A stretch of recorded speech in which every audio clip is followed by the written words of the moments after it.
29ला हिअरिंगला ठेवलेला आहे. शासनाला त्यांनी नोटीस काढलेली आहे का तिथे आम्ही असं SITची सुद्धा मागणी करतो आहोत.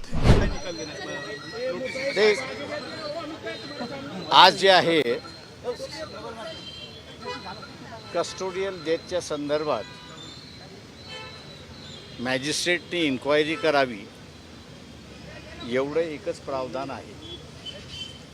पण मॅजिस्ट्रेटच्या इन्क्वायरीनंतर कोणी निर्णय घ्यायचा, कसा निर्णय घ्यायचा, त्याची पुढची इन्क्वायरी कशी करायची या संदर्भात कायदा अपुरा आहे. आणि म्हणून आम्ही असं कोर्टाला असं म्हटलं की याच्यामध्ये सोमनाथ सूर्यवंशी हे कोर्टाच्या कस्टडीमध्ये असताना त्यांचा मृत्यू झालेला आहे. तेव्हा पुढची कारवाई जोपर्यंत असेंब्ली करत नाही किंवा पार्लमेंट करत नाही तोपर्यंत कोर्टाने नियमावली तयार करून त्याची पुढची कारवाई कशी झाली पाहिजे याची गाईडलाईन्स ले डाऊन करावं. त्या संदर्भात असं कोर्टाने मान्य केलं आणि 29ला हिअरिंगला ठेवलेला आहे. शासनाला त्यांनी नोटीस काढलेली आहे का तिथे आम्ही असं SITची सुद्धा मागणी करतो आहोत की SIT नेमण्यात यावी. पण ही SIT सरकार नेमणार नाही तर कोर्ट नेमेल आणि ती कोर्टाच्या अंडर राहील असं आम्ही प्रेयर त्या ठिकाणी केलेलं आहे. आता कोर्ट ग्रांट करतं का ते बघणं महत्त्वाचं आहे. कन्सिडर केले असं कोर्टानं म्हटलं ना की तुमची याची कन्सिडर ते आमची कन्सिडर म्हणजे ती नोटीस काढली म्हणजे त्यांनी कन्सिडर केलं हे होतंच. बदलापूर प्रकरणाशी तुम्ही संबंध जुळवण्यास सांगितलेला, नेमकं दोन्ही सिमिलर कशा आहेत? ते बदलापूरमधली सुद्धा कस्टोडियल डेथ आहे.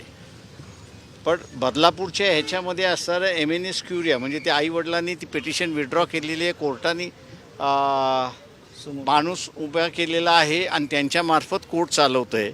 त्याच्यामुळे तिथे काही कमतरता आहे. ती कमतरता मला वाटतं ह्या पिटिशनमार्फत आम्ही असणारा दुरुस्त करू एवढं त्याच्यामध्ये आहे.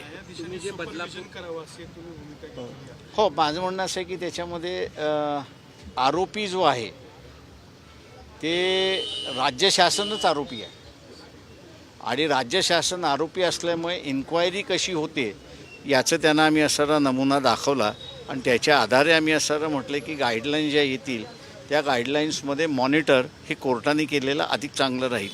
किंवा कोर्ट म्हटलं की आपण पुढच्या वेळेस ते कन्सिडर करू. तुम्ही प्रतिवादी कुणाला केलं यामध्ये सर? यामध्ये प्रतिवादी मी फक्त असणारा स्टेटला केलेला आहे आणि कोर्टाकडे आम्ही न्याय मागण्यासाठी आलेलो. दादा, कस्टोडियल डेथमध्ये खरंच आता ज्युडिशरीने विचार करणं गरजेचं आहे. बरेच त्रुटी आहेत तपासाबाबतीत. ते 4 वर्षामध्ये महाराष्ट्रामध्ये 876 केसेस झालेले आहेत. पण त्याच्यापैकी कन्व्हिक्शन फारच कमी झालेलं आहे. याचं कारण की पुढे काय करायचं हेच नाही आहे. तो कायदा आम्ही सेटल करून घेऊ असं आम्हाला वाटतं आहे. तुम्ही प्रतिवादीच या ठिकाणी आरोपी आहे असं कोर्टासमोर? हो, कोर्टासमोर मी पुढच्या वेळेसही मांडणार आहे. किंवा प्रतिवादी म्हणण्यापेक्षा सरकारच आरोपी आहे.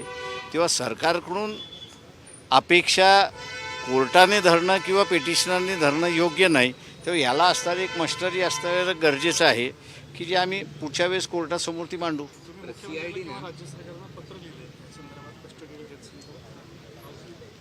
माझी असणारा देवेंद्र फडणवीस यांची भेट झाली होती या संदर्भातला आणि तेव्हा मी त्यांना म्हणालो होतो की तुम्हाला कायदा जो आहे तो कायदा पूर्ण करावा लागेल आणि तो कायदा जोपर्यंत तुम्ही पूर्ण करत नाही तोपर्यंत या कस्टोडियल डेथची इन्क्वायरी होणार नाही अशी परिस्थिती आहे. तुम्ही एक मुद्दा मांडला त्या ठिकाणी, कस्टोडियल डेथचा रिपोर्ट हा चीफ जस्टिसला दिला गेला पाहिजे होता. हो, याचं कारण चीफ सेक्रेटरीला दिला गेला. ही मोठी चूक आहे सरकारची. सरकारची नाही, मला वाटतं मॅजिस्ट्रेट जे गाईडलाईन नसल्यामुळे चूक कोणाची आहे हे सांगताच येत नाही.